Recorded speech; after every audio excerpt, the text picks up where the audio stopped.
Tiger Woods was never just an athlete. He was the gravitational center of professional golf. The one figure whose loyalty to the PGA Tour made every other conversation feel secondary. For 4 years, as LIV Golf pulled players away with staggering sums of Saudi money, Woods stood firmly in the other direction. He attended policy board meetings. He lobbied for structural reforms. He looked into cameras and told the world that abandoning the tour that built you was a betrayal of something that mattered more than any paycheck. Players who were wavering stayed because of him. Players who had already left carried the weight of his judgment. He was not simply participating in the fight to preserve the PGA Tour. In every meaningful sense, he was the fight itself. The announcement landed early on a Tuesday morning, just hours before Masters Week was set to dominate the golf world's attention. There was no press conference, no prepared remarks, no dramatic moment built for television. Just a post on social media at 7:14 in the morning that read, "After careful consideration and many conversations with my family and team, I have decided to join LIV Golf as a player and partner." By 7:15, it had been shared 10,000 times. By 7:30, nothing else in professional golf existed.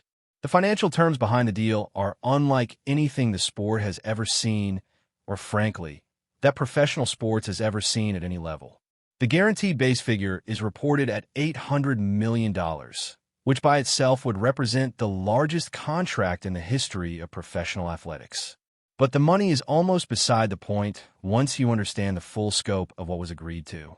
Woods is receiving an equity stake in LIV Golf, making him a part owner of the very organization he had publicly and repeatedly condemned. He will serve as an ambassador for the Saudi Public Investment Fund and hold a meaningful role in shaping the direction of the league going forward, including real input on recruiting decisions and scheduling. This was not a player signing a contract. This was a businessman taking a seat at a table he will now help build. When someone has already won everything there is to win on a golf course, the only remaining frontier is ownership, and that is precisely what this deal offers him. The years leading up to this moment are filled with words that make the outcome sting considerably more. In 2022, when LIV launched and began pulling marquee names away from the tour, Woods was direct and unambiguous in his opposition.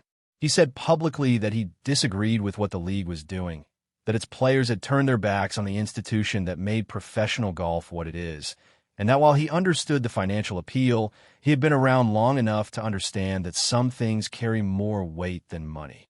In 2023, he stated plainly that players who chose LIV would not be part of the tour's future, framing it not as a threat or a punishment, but simply as the reality of the choice they were making. When Brooks Koepka eventually made his way back, Woods was among the first to welcome him. When other players stood at the edge of a decision, Woods was in those conversations making the case for staying. He was the anchor the tour never had to explain or justify. He was the reason the answer to every question about whether the PGA Tour could survive was simply, well, Tiger is still here. Something changed. The conversations that had been dismissed for years as hypothetical gradually became real negotiations happening in rooms that no one will officially acknowledge. The numbers that had once sounded like fantasy became figures sitting on an actual table, reviewed by actual lawyers. Multiple sources familiar with the agreement have confirmed its broad contours, and those contours are extraordinary. The legal teams involved are bound by non-disclosure agreements, but the shape of what was agreed to has become clear enough. The question of what finally moved Woods from one side of this divide to the other may never be fully answered in public. What is clear is that at some point, the offer became something different than money. It became legacy on different terms. The reaction inside the PGA Tour was immediate and deeply unsettled. Headquarters in Ponte Vedra Beach went into crisis mode within the hour. Players who had turned down LIV's offers, who had believed genuinely in what they were collectively protecting, who had found comfort and resolve in knowing that the greatest player of their generation stood beside them, were suddenly unmoored in a way that is difficult to overstate. Text chains that had gone quiet for months exploded. One veteran player, speaking privately, asked simply how he could have done this, noting that Woods had personally told them to stay, had told them it was the right thing to do. Another described the feeling of fighting a war for 4 years, believing they were winning, and then watching the general walk across the line to the other side. Commissioner Jay Monahan released a statement that was measured in its diplomacy and transparent in the devastation sitting just beneath the surface, thanking Woods for 3 decades of contribution, while saying nothing about what his departure would actually mean for the institution they had spent years trying to protect together. Behind closed doors, the language was far less restrained. The returning member program, designed to reintegrate LIV defectors, became suddenly beside the point. Marketing campaigns built around Woods' legacy were being rewritten in real time. Sponsors who had structured long-term agreements around his continued association with the tour were urgently seeking clarity. One marketing executive noted bitterly that the Masters was days away. The single moment in the golf calendar when the entire sporting world pays attention. And instead of building toward that, the entire conversation had been swallowed whole by a social media post made before breakfast. In Miami, the mood was entirely different. Greg Norman had spent 4 years pursuing Tiger Woods. He had been dismissed publicly, mocked privately, and treated as a man chasing something that would simply never come to pass. Now it had come to pass. Norman's statement was carefully triumphant, calling it the moment that changes everything and saying that Woods' decision validated everything the league had been working to build. The Saudi Public Investment Fund, which had absorbed years of sustained criticism and international controversy in financing the operation, received this as confirmation that their project carried genuine staying power.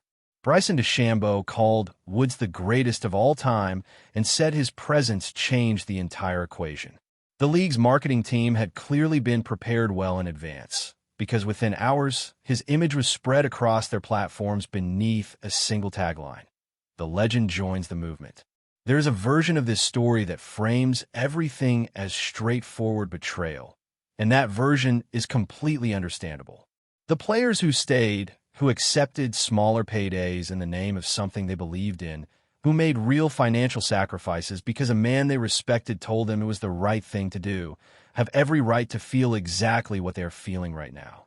But there is another version that requires a more honest look at what each side was actually offering and what Tiger Woods, at 50 years old, actually needed for whatever comes next. The PGA Tour offered him a role as a statesman, a figurehead, a seat at a table he did not own and could not ultimately control.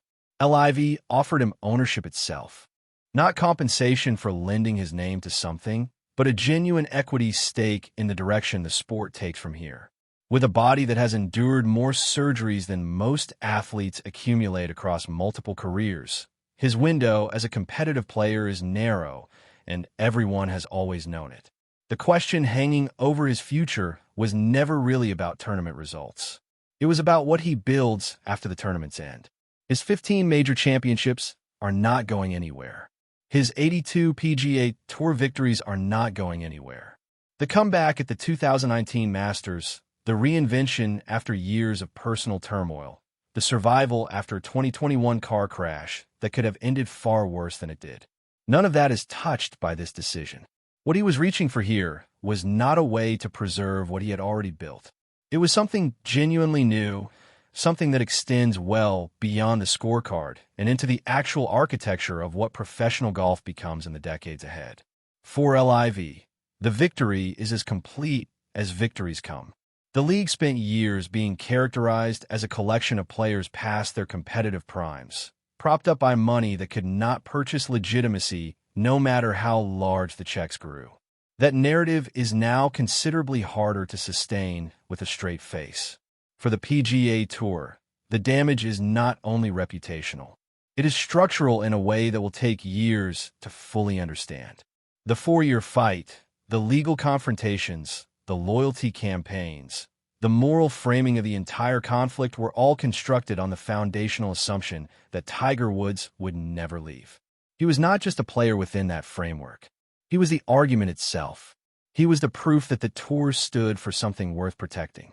Without him anchoring that story, the tour has to find an entirely new way to explain to the world and to itself what it actually represents. The Masters will be played without him this year.